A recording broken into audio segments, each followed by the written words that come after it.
Hey everyone, it's October 28th, and that means that if today's your birthday, you share with English Australian politician and murderer Thomas John Ley, known for committing the Chalk Pit murder and perhaps being a serial killer with 4 victims.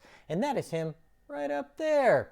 Ley was born into a poor family in 1880 in Bath, England, and after his father died early in his life, his mother moved the family to Australia at the age of 6.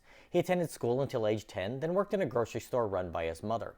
Ley saw how politicians and the wealthy were treated and was determined to become one of them, learning shorthand and obtaining work in a law office when he was 14. He married a wealthy English woman who had just moved to Australia only 4 years later.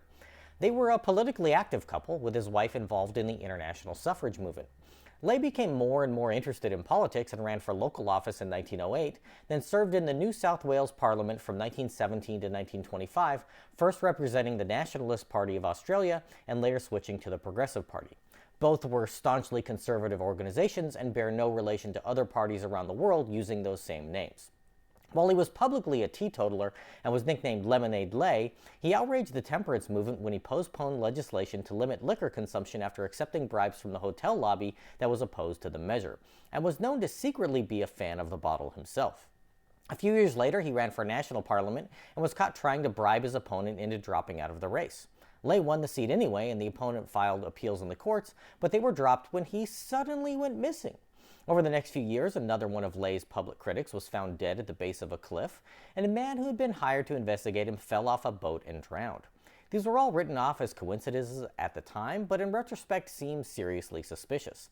Ley lost his election in 1928 and decided to return to England with a woman he had taken as a mistress, leaving his wife and kids behind in Australia. During World War II, he was arrested and convicted for selling items on the black market, and in 1946, things took an even darker turn. Ley came to believe that his mistress was having an affair with a much younger barman and convinced 2 laborers he had hired that the man was blackmailing him. They picked up the barman, then tortured and killed him before dumping his body in what became known as the Chalk Pit murder. Along with one of his workers, Ley was tried and convicted of murder, both being sentenced to death in 1947.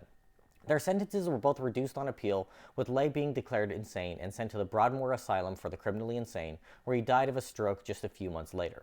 Did he get away with 3 earlier murders in Australia that were very convenient for his political career? Well, it seems likely we'll never know for sure. If this is your birthday, I hope you have a great day. Leave me a comment so I can wish you a happy birthday. If you know someone whose birthday it is today, send them this video so they can find out all about their birthday twin. And to Thomas John Ley, I say, happy birthday, you bastard.